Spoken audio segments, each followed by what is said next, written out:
Hello everybody, this is 44 Politics here today with another video. This is a different one, as I've done before, but I'm just getting started, so, every video is a different one. This will be analyzing some of the newest Senate polls and what they mean. So as you can see, we got a bunch of Senate polls from Georgia, which is probably, I'm going to say, along with Montana, maybe the most competitive state. And so these polls show something interesting. So the first four are ones that like hypothetical polls if two candidates if no one received more than 50% on election day and two candidates went off into a runoff. So that's how Georgia's special election primary system works. That is why there are several Democrats, several Republicans. Okay, anyway, this one shows Ralph Warnock against Doug Collins, and he is ahead by 5. This one shows is it Matt Lieberman? I don't know if it is. He's Joe Lieberman's son, so we'll just call him Lieberman, I guess. He is losing to Collins by 6%, Doug Collins. Ralph Warnock against Kelly Loeffler, the incumbent senator. He's winning by 10%. That's pretty big. This one is Lieberman against Loeffler, and it's even. So we go down to so now we're going to go down to the poll with multiple candidates. So, as you can see, Ralph Warnock is ahead by 13%. That's pretty big. That would mean that him and Doug Collins would go into a race, and if these polls are correct, he would win by 5%. That is pretty good for the Democrats, I have to say. And then this one is between Jon Ossoff and David Perdue, showing Jon Ossoff ahead. These polls are BC rated polls, so I wouldn't really trust them, to be honest. They could definitely be more accurate, and they could, for all we know, be like, well, I don't know much about civics, but they could be internal polls for Democrats, so I can't take those very seriously. But then now we go down to C-rated poll showing Mark Kelly ahead. Head back to a B-plus rated poll showing, guess what, Ralph Warnock ahead.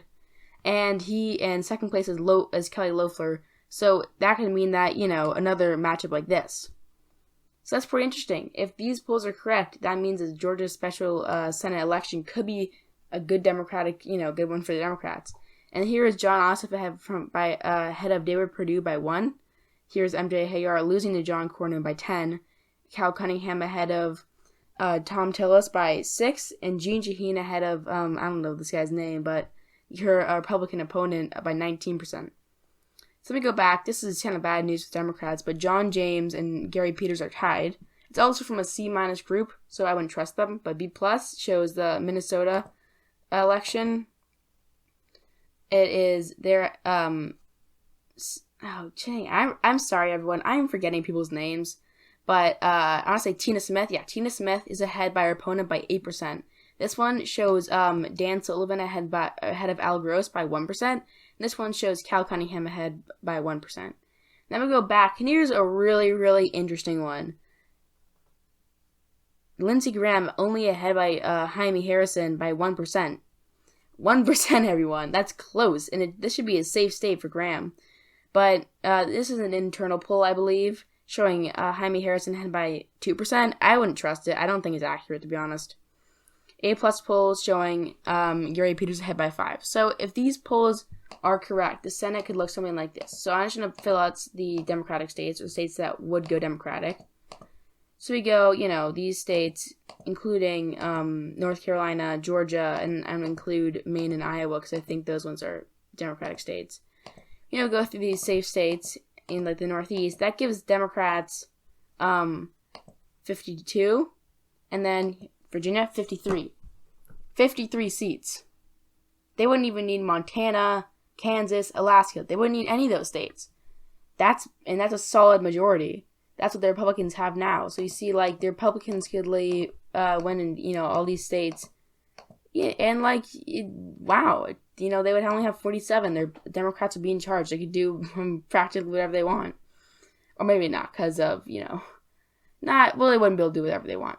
But anyway, and if you check in the account, these states, you show, lean, tilt. I'll do lean for all these states. So, I guess likely for Texas. And the latest poll from Kansas and Montana, they show, 1%.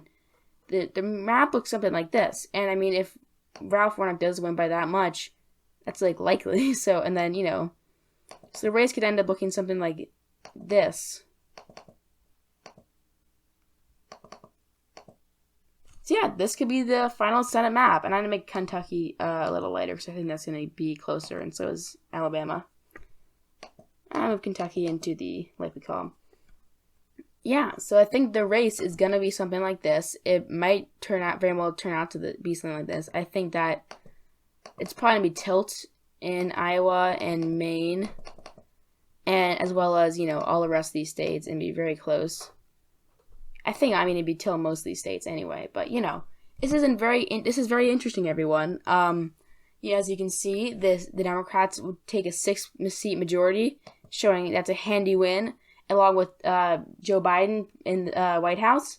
Well, they can pass plenty of his bills, and without Republican opposition, they can maybe even abolish filibuster. I kind of doubt they're going to do that, to be honest. I think that they're not going to be interested in that, and the more moderate Democrats will not do that. But yeah, so thanks for watching, everyone. This video is going on to be 6 minutes, so I'm going to wrap it up. As you can see right here in my slides, I'm creating a election night, my first one. So I will be releasing that on the weekend. I'm going to be trying to do one election night a week. So make sure you comment down below in the comment section which day I should do my election nights. And I'll listen to you guys and I'll put them on that day. So I'm thinking like Friday, Saturday, Sunday, something like that.